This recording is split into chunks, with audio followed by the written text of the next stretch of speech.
বাংলাদেশের বাইরে পৃথিবীর বিভিন্ন প্রান্তে যেখান থেকে চ্যানেলে দেখছেন আপনাদের সকলকে সাদর আমন্ত্রণ তৃতীয় মাত্রা দেখবার জন্য। সাম্প্রতিক নানা বিষয় নিয়ে আলোচনার জন্য আমার সঙ্গে স্টুডিওতে রয়েছেন আমার বায় বসা আছেন বাংলাদেশ অর্থনীতি সমিতির সাবেক সাধারণ সম্পাদক এবং জনতা ব্যাংকের প্রাক্তন চেয়ারম্যান অর্থনীতিবিদ ডক্টর জামাল উদ্দিন, এবং আমার ডানে রয়েছেন বেসরকারি উন্নয়ন সংস্থা TMSS-এর নির্বাহী পরিচালক প্রফেসর ডক্টর হোসনে আরা বেগম। স্বাগত আপনাদের দুজনকে তৃতীয় মাত্রায়। আমি বাংলাদেশে এখন সংস্কার নিয়ে প্রচুর কথাবার্তা হচ্ছে, একটা ব্যাপক রাজনৈতিক পট পরিবর্তনের মধ্য দিয়ে নতুন একটা যাত্রা শুরু করেছে। অনেকে এটাকে নবজন্ম বলছেন, নতুন বাংলাদেশ বলছেন। নির্বাচন সামনে, সে নির্বাচন নিয়েও নানা রকমের অনিশ্চয়তা আছে, কিছু অর্জন আছে, কিছু ব্যর্থতা আছে, হতাশাও আছে জনমনে। কিন্তু আমি রূপান্তরের প্রক্রিয়াটা যেটা এখন আমরা দেখছি, এই নানা ধরনের রেটরিক, ন্যারেটিভ বা বয়ান যেভাবেই পড়ি না কেন, সেখানে সমাজ, রাষ্ট্রের অর্থনীতিতে কী ধরনের পরিবর্তন আপনারা লক্ষ্য করছেন? আপনি যেহেতু প্রফেসর ডক্টর হোসনে আরা বেগম সারা দেশেই গ্রাসরুট লেভেলে কাজ করেন, আপনার কাছ থেকে আমি শুনবো। তার আগে ডক্টর জামাল, যেহেতু আপনি একজন অর্থনীতিবিদ এবং রাজনৈতিক অর্থনীতিও খানিকটা চর্চা বা বোঝার মধ্যে আপনারা আছে, আপনি কি দেখেন? দেখুন, সংস্কার, যেহেতু আপনি সংস্কার নিয়ে আলাপ করছেন, এটা একটা চলমান প্রক্রিয়া। যে কোনো জীবন ব্যবস্থা, আমি এক সময় যখন ছোট ছিলাম তখন কিভাবে চলছি, বড় হয়ে কিভাবে চলছি, ছাত্র থেকে বড় হয়ে চাকরি জীবনে এসেছি তখন তো আমার লাইফ স্টাইলকে আই হ্যাড টু অ্যাডজাস্ট। একটা রাষ্ট্র পরিচালনার ক্ষেত্রেও এবং অর্থনৈতিক ব্যবস্থাপনা, রাজনৈতিক ব্যবস্থাপনা, এগুলোর ক্ষেত্রে পর্যায়ক্রমে পরিবর্তন আসে। যেমন এক সময় আমাদের বাংলাদেশের হিসাবেই ধরেন, বাংলাদেশে একটা 1971 সালের যুদ্ধের 16ই ডিসেম্বরে যখন আমরা বিজয় দিবস উদযাপন করি, এবং 71 সালে যুদ্ধের শেষের পরে বাংলাদেশ একটা স্বাধীন দেশ হলো। সেই যুদ্ধের মধ্যে দিয়ে প্রথম দিকে আমাদের রাষ্ট্র কাঠামোটা অনেকটা সমাজতান্ত্রিক পদ্ধতিতে গেছে। এটা পৃথিবীর বিভিন্ন দেশে কিন্তু এক্সপেরিমেন্ট হয়েছে বিভিন্ন কায়দায়। আমাদের এখানে, আমাদেরটাই যদি আমরা ধরি, তাহলে আমাদের এটা পরবর্তীকালে এটা ইকোনমিক যে দর্শন, সেই দর্শনটা সমাজতান্ত্রিক থেকে আস্তে আস্তে বাজার অর্থনীতির দিকে মুভ করছে। এক সময় সোভিয়েত ইউনিয়নের দ্বিতীয় বিশ্বযুদ্ধের পরে সোভিয়েত ইউনিয়নের ওই সময় যে আপনার একটা সমাজতন্ত্রের যে ফ্লো ছিল, সেই ফ্লোর মধ্যে দেখা গেছে যে নর্থ কোরিয়া সোশ্যালিস্ট ব্লকে, সাউথ কোরিয়া ক্যাপিটালিস্ট ব্লকে আসলো। আসার পরে দুইজনের মধ্যে কম্পিটিশন চললো, একই দেশ দুই ভাগ হয়ে গেছে, কিন্তু দেখা গেছে যে সাউথ কোরিয়া সাকসেস স্টোরি দেখাইতে পারছে, আবার ওইদিকে নর্থ কোরিয়া কিন্তু ওইভাবে দেখাতে পারে নাই। যেই কারণে দেখা গেছে পরবর্তী পর্যায়ে ইউরোপের যে সমস্ত দেশগুলা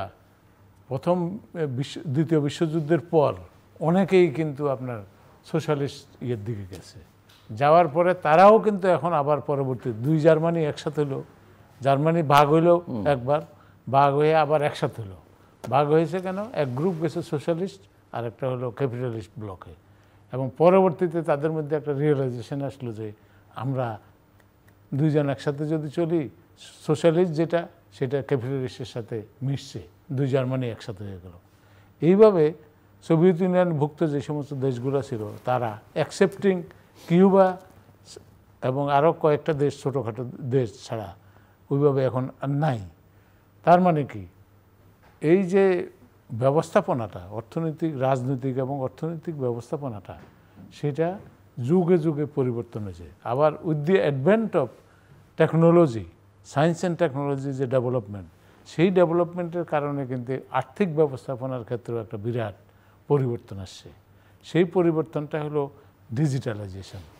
এবং এখন যেমন আমরা আমাদের দেশে একসময় আমরা বিটিভি ছাড়া আর কোনো নিউজ ছিল না, এখন কতগুলো টেলিভিশন চ্যানেল আছে, প্রত্যেকের নেটওয়ার্ক, সারা দেশের লোক, এটা কিন্তু একটা পার্ট অফ এডুকেশন। হোল জনগোষ্ঠী এখন কিন্তু টেলিভিশন না দেখে ঘুমায় না। তার মানে কি, এটাতে সে শিক্ষিত হয়ে উঠতেছে। এই যে টেলিভিশনে এই সমস্ত আপনারা যে টক শোগুলো অর্গানাইজ করেন বা অন্যান্য ইয়েগুলো করেন, সেগুলোতে দেখা গেছে যে এটাও কিন্তু অনেক লোক কিন্তু এটাতে গেইনার, হচ্ছে। এই যে মানে প্রতিটা টকশোতে নতুন নতুন জিনিস আলাপ হচ্ছে, আলাপ হওয়ার মধ্যে দিয়ে গ্রামের লোক কিন্তু শিক্ষিত হচ্ছে। সে কিন্তু তাকে অত আন্ডার এস্টিমেট করা ঠিক হবে না। ওখানে বসে বসে এসে এটা ফলো করতেছে, কে কী বলে এগুলো দেখতেছে। এই দেখার মধ্যে দিয়ে শিক্ষা ব্যবস্থা, বিজ্ঞান ব্যবস্থা, তারপরে ডিজিটালাইজেশন, এখন লাস্টে এসে এখন হচ্ছে ডিজিটালাইজেশন। এই ডিজিটালাইজেশনে আপনার যে আমাদের যে মোবাইল ফাইন্যান্সিয়াল সিস্টেম, তারপরে আপনার এই অটোমেটেড ক্লিয়ারিং হাউস। আমার সুযোগ হয়েছে 2008-এর গভর্নমেন্ট যখন ছিল তখন আপনার এই যে চেক ক্লিয়ারিং হাউসটা অটোমেটেড হলো প্রথম।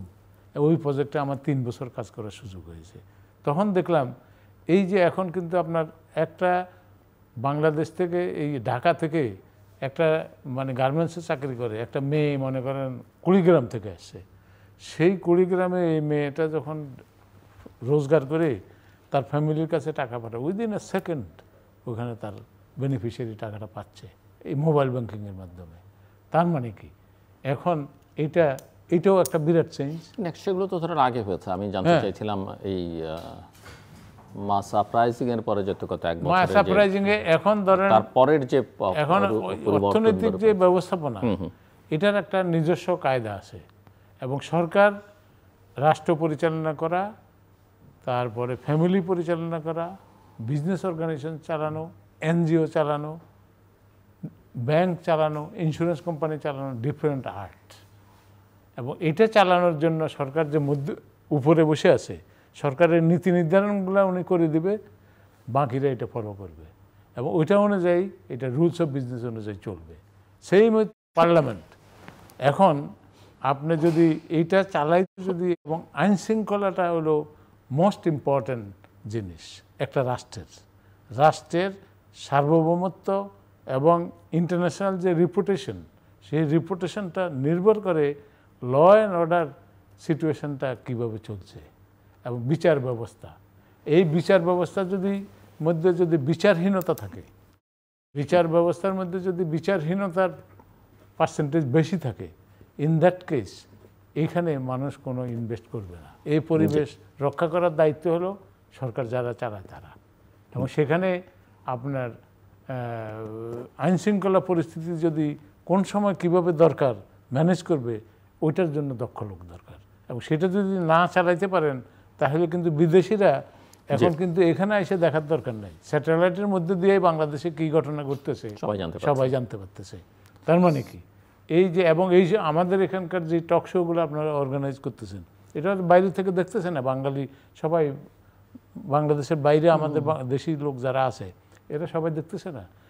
এভরিবডি ইজ ইভ্যালুয়েটিং, মানে হোল সিচুয়েশনটা কী আছে, এবং সেই ইভ্যালুয়েশনের মধ্য দিয়েই দেখো যে বিজনেস পরিবেশটা কি ফেভারেবল না আনফেভারেবল। জি, ডক্টর হোসনারা বেগম, আপনি আপনার কাছ থেকে বুঝতে চাই যে সারা দেশে মানুষের মধ্যে, জেনারেল মানুষের মধ্যে পারসেপশনটা কি তৈরি হয়েছে গত 1 বছরে বা বেশি সময়ে, কতটা তারা স্বস্তিতে আছে? ধন্যবাদ আপনাকে, চ্যানেল আই তৃতীয় মাত্রা এবং সম্মানিত শ্রোতা দর্শকবৃন্দ।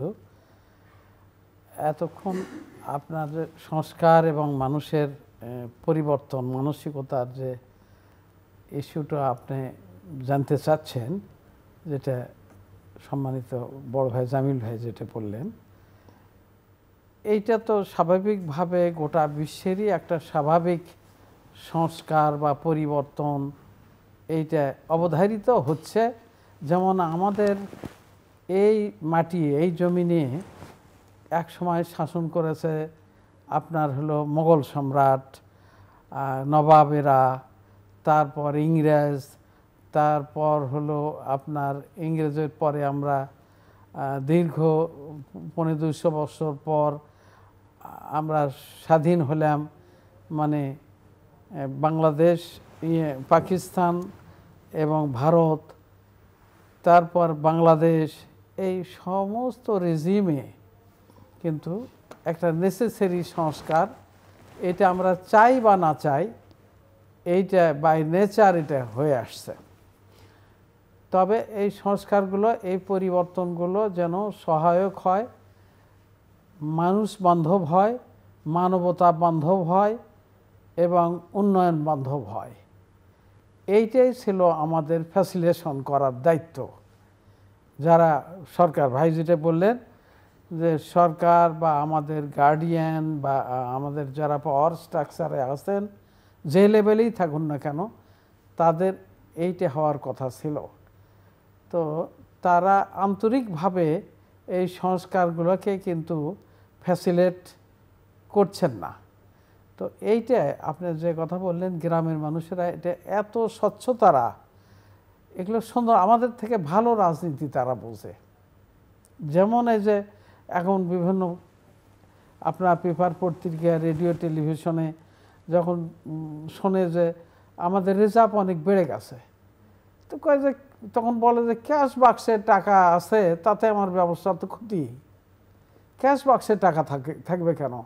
টাকা রোলিংয়ে থাকবে, ক্যাশ বাক্সে কেন? সে বিজনেস বুঝে। এতে গ্রামের গরিব মানুষে পছন্দ করতেছে।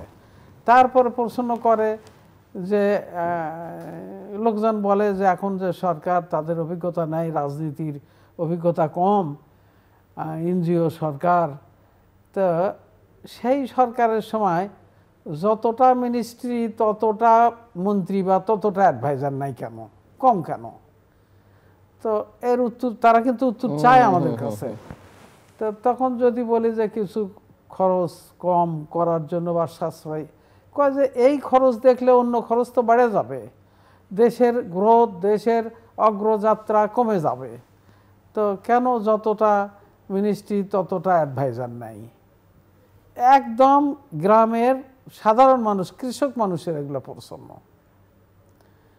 আর তাদের আশা হলো যে আমরা যত পরিষ্কারই হোক, পরিবর্তনই হোক বা সংস্কারই হোক, এই সংস্কারগুলো আমাদের বান্ধব, আমাদের চাওয়া পাওয়া মোতাবেক হয় না। তো এইবার আপনার হলো, এইবার যে জুলাই 36শে জুলাই হলো, এই জুলাইয়ের এই পরিবর্তনটা আমরা খুবই আশা করেছিলাম যে একদম আমাদের চাওয়া পাওয়ার মতো করে হবে, আমাদের বান্ধব হবে। কারণ যারা এই পরিবর্তন বা এই অভ্যুত্থানের সঙ্গে যারা ছিল, তারা নিরাপদ সড়ক আন্দোলন, তারা এর আগে আপনার হলো কি বলা হয়, কোটা বৈষম্য বিরোধী আন্দোলন, আবার এখনও বৈষম্য বিরোধী আন্দোলন। কারণ সকল প্রকার বৈষম্যই তো আমাদেরকে কুড়ে কুড়ে খাচ্ছে। এই বৈষম্যগুলো বিলোপ করতে পারলেই সংস্কারটা ভালো হবে। তো সুতরাং এখন খুবই আশাবাদী আমরা যে এখন বৈষম্য দূর হবে।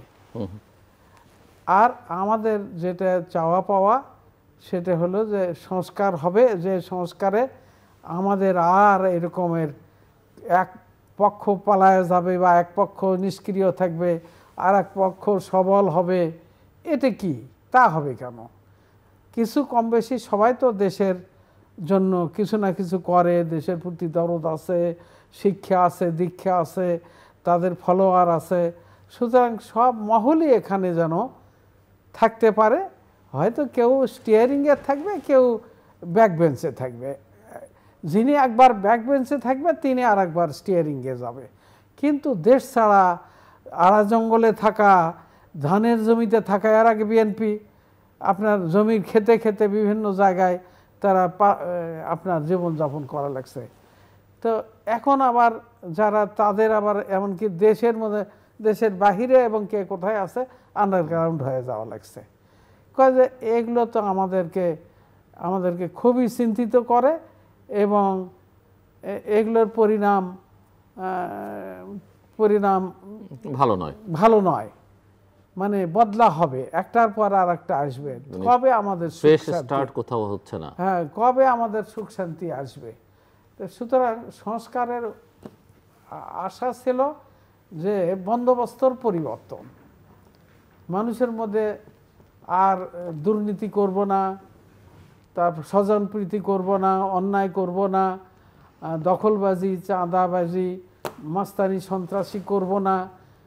কারণ এই করে লাভ নাই, এই করার পরে আমাদের একসময় কষ্ট হয়। সুতরাং আমরা সবাই এখন ভালো পথে চলব। তা কই দেখছি না তো, সে ভালো পথ তো আসতেছে না। এই হতাশা সাধারণ মানুষের মধ্যে। তো এই হতাশা দূর করতে না পারলে কিন্তু আপনার যত অ্যালিটি হোক, যত বড় রাজনীতিবিদই হোক না কেন, আপনার তারা গণতন্ত্র প্রতিষ্ঠিত হোক আর না হোক, এইভাবে বিশৃঙ্খলাতন্ত্র চলে আসবে, এসে সব ডিস্ট্রয় করে দেবে। গণতন্ত্র থাকলেও কিন্তু মানুষের মনে সাংঘাতিক অশান্তি, মানুষের মনে ফ্রাস্ট্রেশন, মানুষের মনে প্রতিবাদী চেতনাতে জীবন দেওয়ার জন্য প্রস্তুত, সেই সময় আপনার সুরক্ষা কে দেবে? আপনার সুরক্ষা আপনার নীতি নৈতিকতা, আদর্শ, আপনার মানবিকতা, এগুলো মানুষ বুঝতে হবে, তবেই না সুরক্ষা হবে। তো এই বিষয়গুলো কিন্তু সাধারণ মানুষের কাছে অত্যন্ত স্পষ্ট, এবং সাধারণ মানুষ খুবই আকাঙ্ক্ষিত ভালো পরিবর্তনের জন্য, ভালো সংস্কারের জন্য সাধারণ গ্রামের মানুষ আকাঙ্ক্ষিত। কারণ ভাই উদ্দেশ্যে বলছি, সারা বাংলাদেশে আমাদের প্রায় 2000 অফিস আছে, 1 লক্ষর বেশি কমিউনিটি বেসড অর্গানাইজেশন সমিতি আছে। তাদের কাছে গেলে মনে হয় তারা অত্যন্ত একেবারে অর্গানিক রাজনীতিবিদ, এত সুন্দরভাবে কথাবার্তা বলে এবং বোঝে সবকিছু। এটা মিডিয়ার সাকসেস স্টোরি। ডক্টর জামাল, আপনি শুনছিলেন এবং মানে আপা যে বক্তব্য ইয়েটা রাখলেন, রিয়েল সিচুয়েশনটা কিন্তু উনি অনেক সুন্দরভাবে এটা তুলে ধরছেন। সেটা হলো যে বাংলাদেশ ধরেন একটা রাষ্ট্রের যে স্ট্রেংথ, সেই স্ট্রেংথটা নির্ভর করে কিসের উপরে? জনগণ তারা যদি সুখে শান্তিতে থাকে, সেটার একটা বহির্প্রকাশ। এই যে বহির্প্রকাশটা হয়, এখন ধরেন আমাদের বাংলাদেশের সাথে সোমালিয়ার সাথে কি ডিফারেন্স? সোমালিয়া একটা অকার্যকর রাষ্ট্র, এখন আমরা এখনও কার্যকর আছি। এখন আমরা কোন সময় আবার সোমালিয়ার মতন হয়ে যায় কিনা, আমাদের অবস্থা যদি এরকম থাকে, মিসম্যানেজমেন্ট এবং নিয়ম কানুন, আইন শৃঙ্খলা, তারপরে কোর্ট আদালত, সব কিছু যদি ঠিক মতন থাকে এবং মানুষের মধ্যে নেই, এই যে বৈষম্য যেটা বললেন, বৈষম্যের কথা উনি কিন্তু আলাপ করছে। এবং এই যে বৈষম্যের নারী পুরুষের মধ্যে বৈষম্য, আঞ্চলিকতার বৈষম্য, চাকুরিতে বৈষম্য, তারপরে ভর্তির বাণিজ্যে বৈষম্য, সমস্ত কিছুতে বৈষম্য যদি থাকে, তাহলে তো ইয়াং জেনারেশনের কাছে এটা একটা চ্যালেঞ্জ। এবং সেই চ্যালেঞ্জ মোকাবিলার জন্য এই ধরনের পরিবর্তনগুলো কিন্তু আপনার হয়েছে। এবং হওয়ার মধ্যে দিয়ে তাহলে ওইখান থেকে আমরা কী শিক্ষা লাভ করলাম? যেমন আপনার এই যে জুলাই অভ্যুত্থানে আমরা যে হয়েছে এখানে, এবং সেটার রেজাল্ট আমাদের কোন জায়গায়, শিক্ষাক্ষেত্রে কোন জায়গায় আমরা উপকার পাইছি, অর্থনৈতিক ব্যবস্থাপনার ক্ষেত্রে আমরা কোন জায়গায় উপকার পাইছি, আমরা কি ট্যাক্স ডিপার্টমেন্টের মানে উন্নতি কোন জায়গায় পাইছি, তারপরে দুদকের কার্যক্রমে আমরা কতটুকু উন্নতি পাইছি, কোর্ট আদালতে বিচারের ক্ষেত্রে আমরা কতটুকু উন্নতি পাইছি, এটা রিভলিউশনের সময় আসছে। সেই রিভলিউশনের সময়টা এটা প্রত্যেকটা ইস্যুতে, ল্যান্ড ম্যানেজমেন্টে যে সমস্ত দুর্বলতাগুলো আছে, আবার এই ল্যান্ড ম্যানেজমেন্টে কিন্তু ডিজিটালাইজও করা হয়েছে, এবং অনেকে এটার পক্ষে বিপক্ষে লোকজন আছে। কিন্তু একটা সাকসেস স্টোরি যদি বিল্ড আপ হয়ে থাকে, তাহলে সেটা এখন কীভাবে আমাদের যাচ্ছে। আর সরকার একটা চলমান প্রক্রিয়া, সেই সরকার চলমান প্রক্রিয়ার বলে আগের সরকার যেই সমস্ত প্ল্যান প্রোগ্রামগুলো 5 ইয়ার প্ল্যানের মধ্যে অ্যাপ্রুভ করা হয়েছে, সেটা কিন্তু আমেরিকার মতন দেশে এগুলো কিন্তু চেঞ্জ হয় না, ইংল্যান্ডে চেঞ্জ হয় না, বিরোধী দল আসলেও।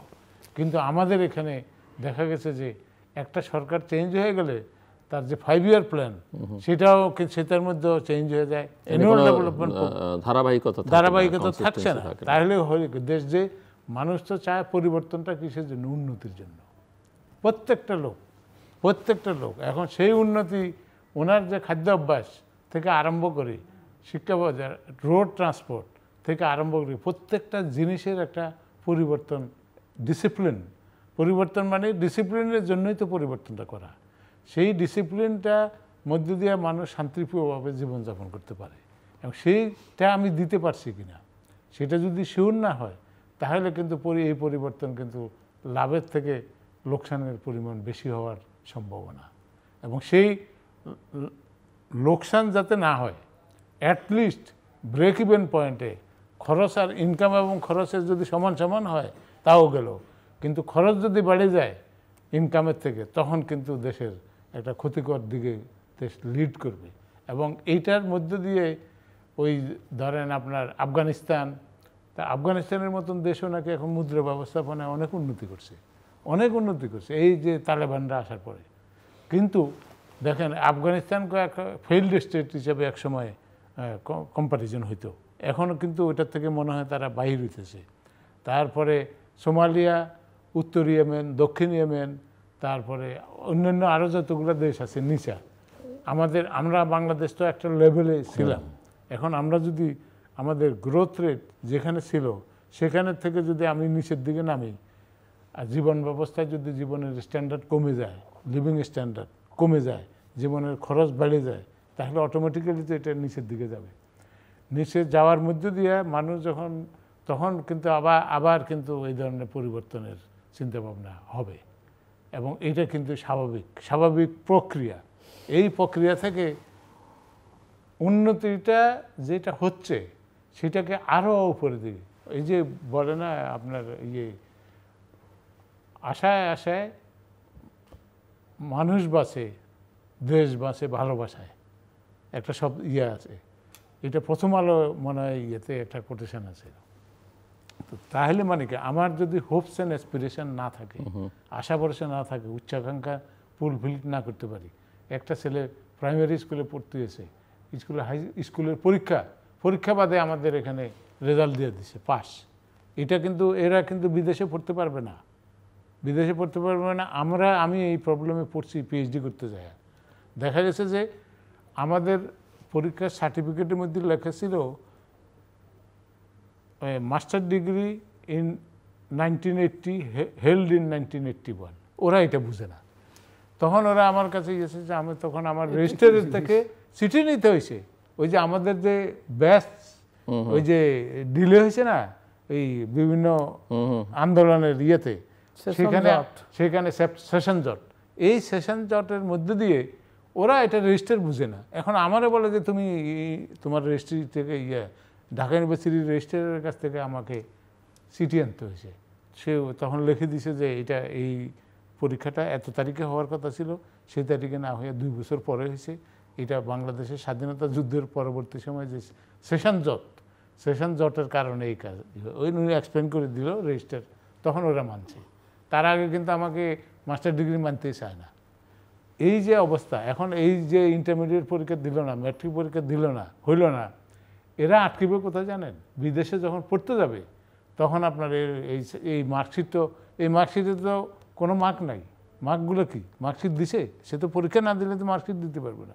যদি দিয়ে থাকে কীভাবে দিবে, জাজমেন্টটা কি? এবং হয়তো অ্যাভারেজ একটা দিয়ে দিছে, সে অ্যাভারেজ দিলে তো ওইটা ওখানে অ্যাকসেপ্টেবল হবে না। তার মানে এই দুইটা ব্যাচ গেছে, এরা কিন্তু ওই আমাদের মতন অটোপাস যারা করবে। সো আমি প্রফেসর হোসনারা বেগম, আপনি খুব সুন্দর একটা টার্মিনোলজি ব্যবহার করেছেন, বিশৃঙ্খলাতন্ত্র, এবং সেটা আমরা দেখতে পাচ্ছি। এখন গণতন্ত্রের জন্য তো নির্বাচন দরকার, নির্বাচনী প্রক্রিয়ার মধ্য দিয়ে আসলে গণতান্ত্রিক প্রক্রিয়া উত্তরণটা নিশ্চিত করতে হবে। তো সেই জায়গায় আপনি কি দেখেন যে নির্বাচন তো মাস্ট, নির্বাচন না হলে আপনার বিদেশ তো দূরে থাকলো, দেশেরই যাদের আপনার সামান্য ইনভেস্টমেন্ট করারও সক্ষমতা আছে তারাও তো ইনভেস্ট করতে সাহস পাচ্ছে না যে কখন কি হয়। আর ইনভেস্টমেন্ট না হলে কর্মসংস্থান সৃষ্টি হবে না, কর্মসংস্থান সৃষ্টি না হলে এই যে জেনজি যাদেরকে বলতেছি, যুব জনগোষ্ঠী, তারা তো আরও বেশি বেপরোয়া হয়ে যাবে, তারা কাজ পাবে না, বিশৃঙ্খলা ঘটবে। তো এই জন্য ইনভেস্টমেন্ট দরকার, ইনভেস্টমেন্টের জন্য গণতন্ত্র দরকার। কিন্তু গণতন্ত্র মানে ভোটের একদিন, ওটাই কি আমরা যদি গণতন্ত্র বলি, তো ওই একদিন যা ঘটলো তা ঠিকই ঘটেছে, ভালোভাবে ঘটেছে, কোনো অসুবিধা নাই। এই অবস্থা যদি সৃষ্টি করতে না পারেন তো ওই একদিনও তো কেউ মানবে না, ঠিক হয় নাই, প্রত্যাখ্যান করলাম, এই গণতন্ত্র মানলাম না, তাহলে লাভ হলো কি? তো সেই জন্য গণতন্ত্র খুবই দরকার। কিন্তু ওই দিন গণতন্ত্র উনি মাথা মানে করছেন যে একদিন নয়, সেটা বুঝি, কিন্তু তারপরেও একদিনটা মুখ্য, একদিন নিশ্চিত করেন, তারপরে একদিন আগে নিশ্চিত করেন। তো ওই একদিনটা নিশ্চিত করেন যে যা হয়েছে সুন্দর হয়েছে, ভালো হয়েছে, যথেষ্ট ভালো হয়েছে, আগামীতে আরও ভালো হবে। তো এভাবে সবাই যেন মেনে নেয়। এই মেনে নেবে না, অথচ একদিন আপনি 4,000-5,000 কোটি টাকা আপনি ব্যয় করবেন, কোনো লাভ হবে না, সেটা তো হলো না। রিয়েল ভোটিং সিস্টেম এবং faith by the people of the country, এইটা হতে হবে। আর আমাদের যেটা আমি এনজিও কমিউনিটি থেকে যেটা খুবই সময় খুব আমার নিজেরও মনটা খুব খারাপ হয়ে যায় যে এক সময় আমাকে ডোনাররা আমাদেরকে টাকা দিতে বলতো মানবিক উন্নয়নের ট্রেনিং দাও, তারপরে কোয়ালিটি ডেভেলপমেন্ট ট্রেনিং দাও, হিউম্যান রিসোর্স ডেভেলপমেন্ট ট্রেনিং এবং কোয়ালিটি ট্রেনিংগুলো দাও, দিয়ে মানুষ যাতে মানুষের প্রতি মানবিকতা, মানুষের প্রতি সহমর্মিতা, মানুষকে ভালোবাসা এবং মানুষকে ভালোবাসা একটু মজা পাওয়া। এখন তো এটাকে শেষ হয়ে গেছে। আমি আমাকে ভালোবাসাই শেষ করতে পারি না, মানুষকে ভালোবাসা মজা একদম জিরো হয়ে গেছে। তো এইটা সৃষ্টি করা দরকার। আর উন্নয়ন যেটা আপনি বলতেছেন, আপনি অর্থনীতিবিদ, অর্থনীতির নেতা, উন্নয়ন কি খালি অবকাঠামো তৈরি করার নাম উন্নয়ন? তো অবকাঠামো তৈরি হলো, কিন্তু সে অবকাঠামোর নিচে উপরে মানুষ মরে মরে থাকলো। আপনি বলেন যে হার্ডওয়্যার ঠিক করছেন, আপনি সফটওয়্যারে নজর দিচ্ছেন। হ্যাঁ, সফটওয়্যারে নজর দিচ্ছেন না, মানুষকে আপনার মানুষ হিসেবে গড়ে তোলার চেষ্টা করছেন না। সচিব স্যাররা বলতেছেন যে কি করবো বলেন, এই ডাক্তাররা তারা বলতেছে যে যারা ম্যাথস স্যাকমো ওরা যেন কোথাও ডাক্তার লিখতে না পারে। তারপরে আপনার কি বলা হয় আয়ুর্বেদ ইউনানি, তারা যেন কখনো কোথাও ডাক্তার নামে উচ্চারণ করতে না পারে। তারপরে হোমিওপ্যাথ তারা যেন এ না করে। ইগোতে ভরপুর। আপনি এত ইগো, আসলে যত বেশি ডিগ্রি লেখেন, আপনি যদি ভালো ডাক্তার না হন, আপনি যদি রোগ সারাতে না পারেন, তার পেছনে সিরিয়াল আছে বলেন। বিদেশ থেকে কত ডিগ্রি নিয়ে এসে বসে আছে, কেউই তার রুগী নাই। তো কোয়ালিটি হতে হবে এবং মানুষের প্রতি ভালোবাসা থাকতে হবে। তো একের পর এক সংগ্রাম, বেকায়দা, সরকারকেও বেকায়দায় ফেলানোর চেষ্টা করছে।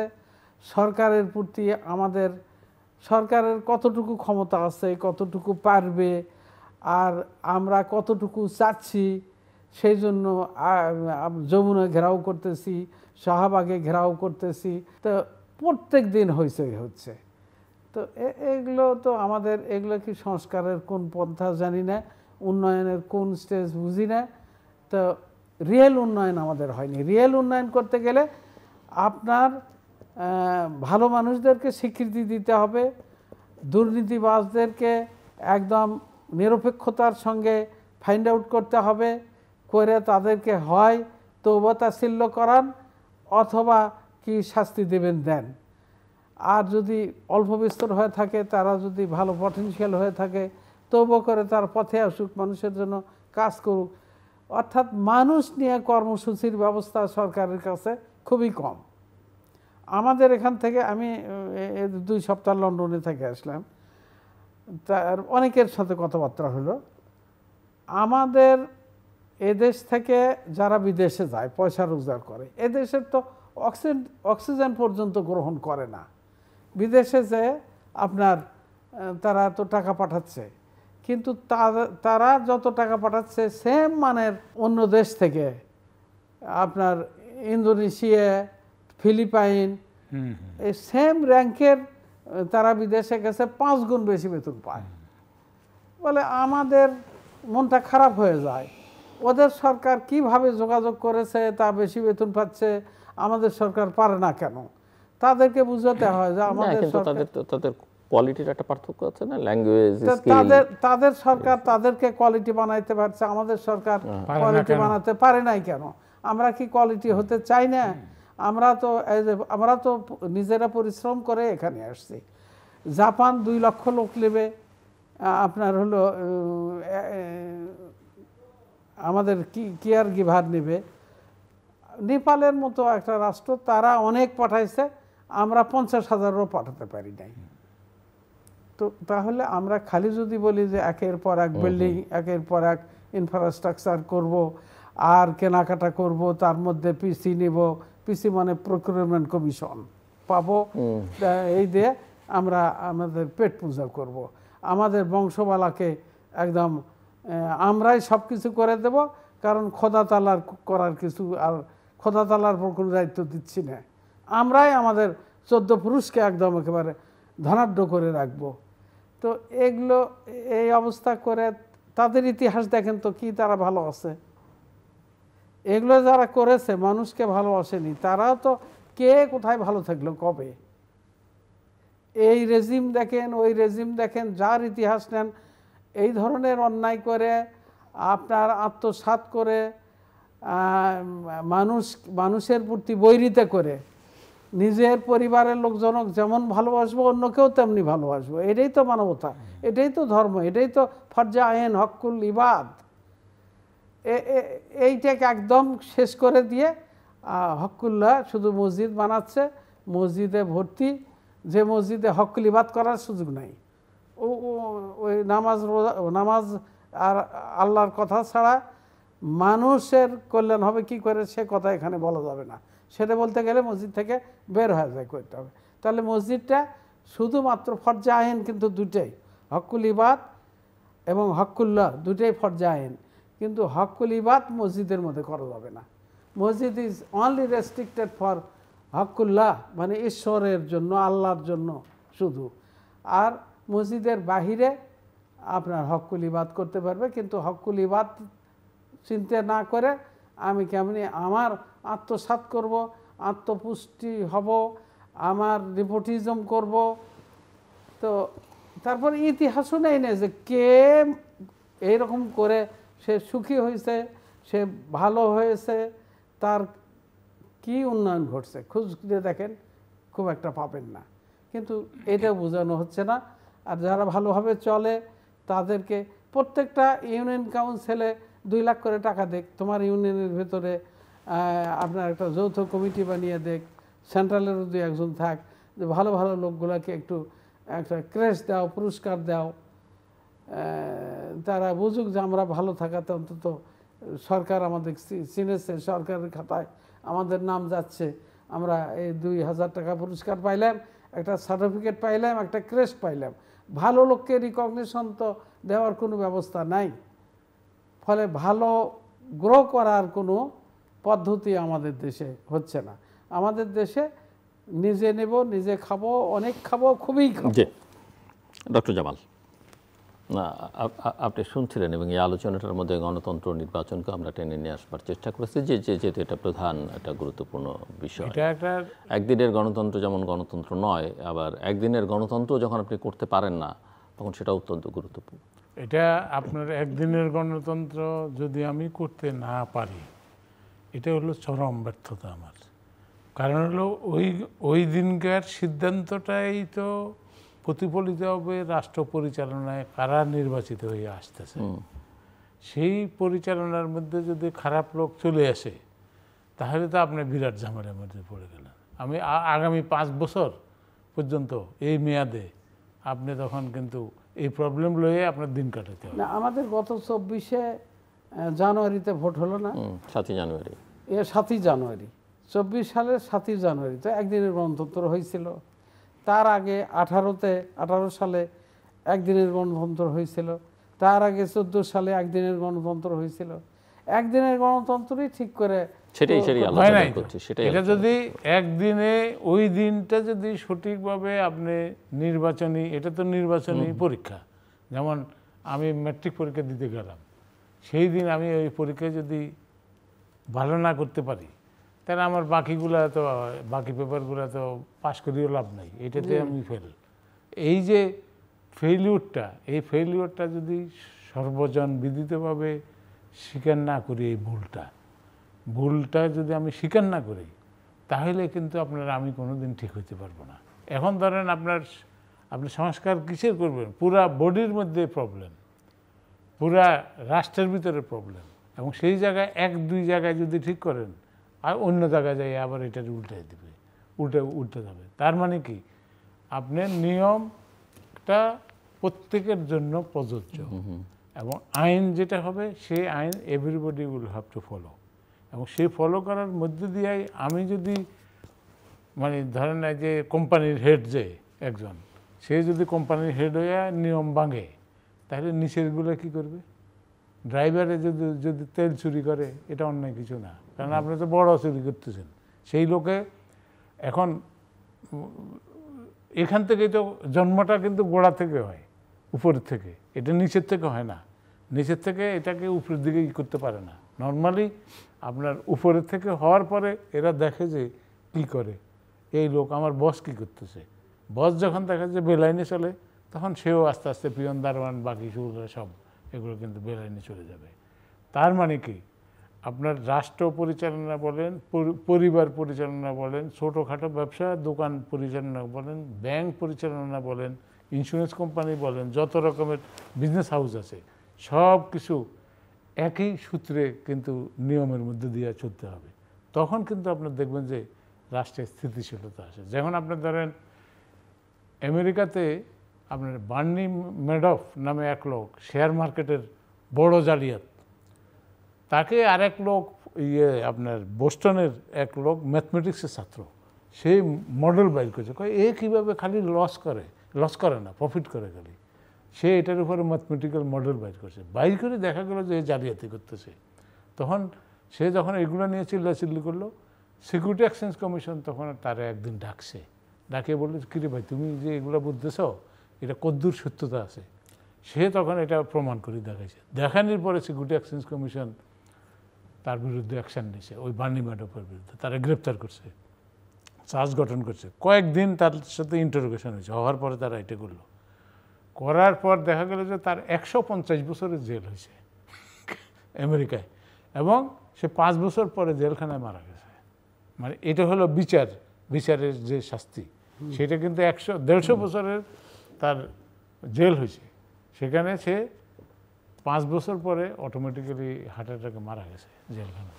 তার মানে কি, ন্যাচারাল ইয়েতে গেছে, কিন্তু বিচারও কিন্তু ঠিক আছে, বিচারও তারা একবারে কোনো রকমের কম্প্রোমাইজ করে নাই। এখন আপনি বিচার করার সময় যদি আপনি চিন্তা করেন যে এইটুকু এরে বাদ দিয়ে এরে কর্ম, এটা এই অন্যায়, এইভাবে, এটা তো অ্যাক্রস দি কান্ট্রি, পুরা দেশের প্রতিটা জনগণ এইটার সুফল পাইতে হবে। কুফল হলেও পাবে, সুফল হলেও পাবে, কিন্তু তার ভাগেই যাবে। এবং সে গরিব হয়ে থাকতেছে কি, বিকজ আমি রাষ্ট্র ঠিক মতন চালাইতে পারতেছি না, আমি যারা রাষ্ট্র পরিচালনা করতেছি আমরা সঠিকভাবে চালাইতেছি না বলেই ওই লোকটা ক্ষতিগ্রস্ত হইতেছে, সে গরিব থাকিয়ে যেতেছে, তার ছেলেমেয়ের পড়াশোনা সে ভালো জায়গায় পড়াইতে পারতেছে না। তার মানে শিক্ষা ব্যবস্থার মধ্যে যদি আপনি বৈষম্য দেখেন, এখানেও কিন্তু আছে বৈষম্য বিরোধী যে কথাটা। এখন বৈষম্য বিরোধীর আন্দোলনের অংশীদার যারা, তারা আপনার যদি আবার বৈষম্য করে, তাহলে কিন্তু ওনাদেরও ছাড় হবে না, ওনারাও কিন্তু এই ইয়ের মধ্যে পড়ে যাবে। কারণ হলো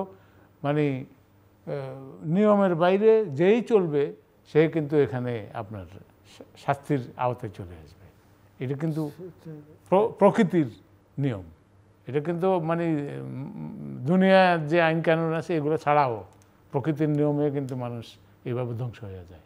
অনেক লোক আছে যারা অন্যায় করছে, জীবনে বেনিয়মে চলছে, সে নিয়মের ডিসিপ্লিন মানে নাই, তার নিজের ধর্ম মানে নাই, নিজের পারিবারিক রুলস রেগুলেশন মানে নাই, কোম্পানির রুলস রেগুলেশন মানে নাই, তার শাস্তি অবশ্যই একদিন হবে। এটা নোবডি ক্যান স্টপ দ্যাট।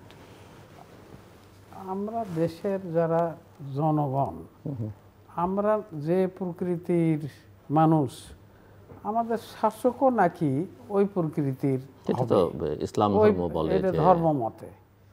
তো এখন ওই আমাদেরই তো অপরাধ, আমরা কেন অন্তত ধর্ম বিশেষ করি, হজ করছি, মসজিদে যাচ্ছি, নামাজি আমি, অথচ নামাজ পড়লো আর পড়লো না, এর মধ্যে কিন্তু পার্থক্য হলো যে সে কোনো অন্যায় করতে পারবে না, অন্যায় অনিয়ম করবে না, সেই হলো নামাজি। তো আমরা রীতিমতো নামাজ পড়তেছি, অন্যায় করতেছি। আমাদের ধরেন ধর্মে আছে যে লাইসা লিল ইনসানি ইল্লা মা সা, আল্লাহ যে মানুষ যা করবে তার ফল সে পাবে।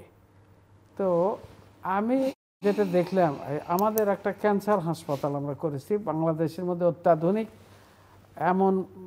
অত্যাধুনিক মেশিন নিয়ে আসছি আমরা বগুড়ায়, রোবোটিক এবং টোমোথেরাপি, ওই মেশিনই অটোমেটিক আপনার সিটি স্ক্যান করে প্রয়োজন হলে, কোথায় কি করা লাগবে সেখানে সেইভাবেই ওই সুনির্দিষ্ট ওই সেলটাকে আপনার দেবে, ফলে আপনার অন্য বডির কোনো ক্ষতি হবে না।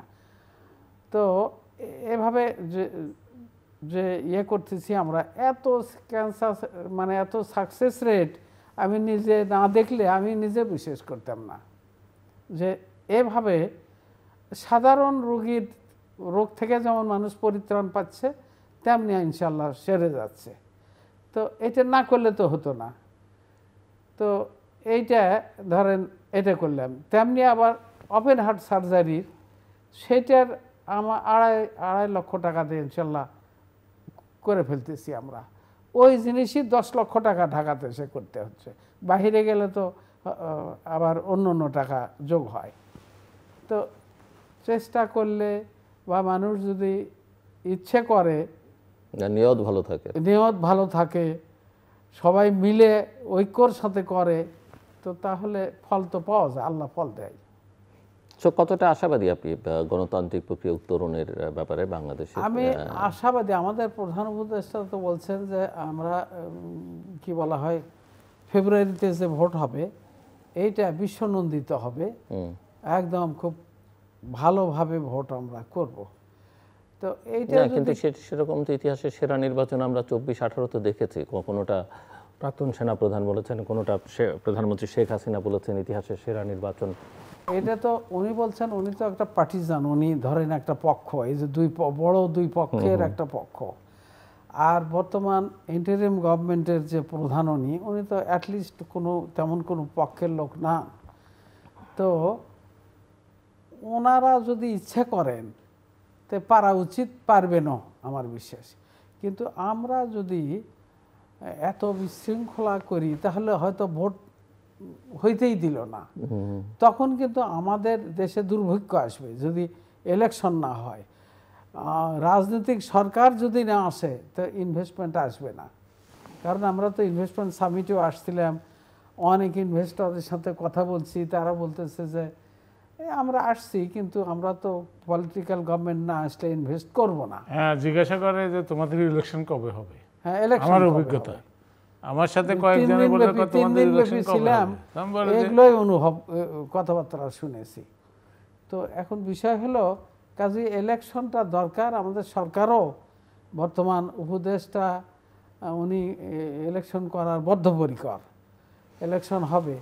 কিন্তু রাজনৈতিক পার্টিগুলো যদি ছাড় না দেন, ধরেন যে পিয়ার পদ্ধতি, এইটা 2টা কক্ষ, তো এবারের মানে একটা কক্ষ হোক আর একটা কক্ষ আগে যা ছিল তাই থাকুক।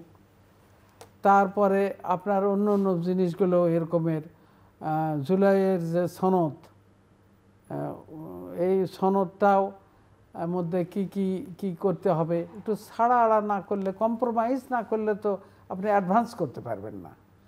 তো এই কম্প্রোমাইজ আমরা জনগণ কেন আমাদের পার্টি প্রধানদেরকে, পার্টির নেতাদেরকে বলতেছি না যে আমরা এগুলো বুঝি না, আপনারা কম্প্রোমাইজ করেন, কে কতদূর সামনে আসা যায় এই কম্প্রোমাইজ করেন। তারপরে আপনার কনসেনসাস কমিটি যেটা, সেই কমিটি তো এই কাজেই বসছে, ডায়লগ চলছে অনবরত। তারপরে ডায়লগ ব্যর্থ হচ্ছে, ব্যর্থ হয়ে যদি রাস্তায় যেতে হয়, এমনি রাজনৈতিক পার্টি ছাড়াই রাস্তা বন্ধ। আবার রাজনৈতিক পার্টিরা যদি রাস্তা বন্ধ করে তাহলে কি কি হবে? ডক্টর জামালউদ্দিন, আমরা একটু শেষের দিকে চলে এসেছি, জাস্ট মিনিট তিনেক সময় আপনার জন্য ক্লোজিং রিমার্কস হিসেবে। আপনার এখন আমাদের নির্বাচনটা দরকার।